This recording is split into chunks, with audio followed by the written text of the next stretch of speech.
So in today's video, I'll show you how to use the reverse rotation on your Monsieur Cuisine Smart.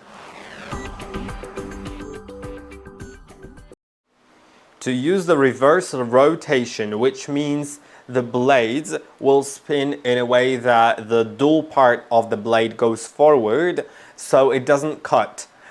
You can use it in the adapted cooking mode. Then you can change the direction to turn right or turn left. If you set it to turn left, then the dual part will go forward so that the sharp part doesn't cut. And then let's set the speed to, for example, 1. In the turn left mode, the speed can be set only to 1, 2, or 3. You can't set it to higher speeds in that mode because there's no point. In higher speeds it would cut anyway, so you can just switch it to turn right.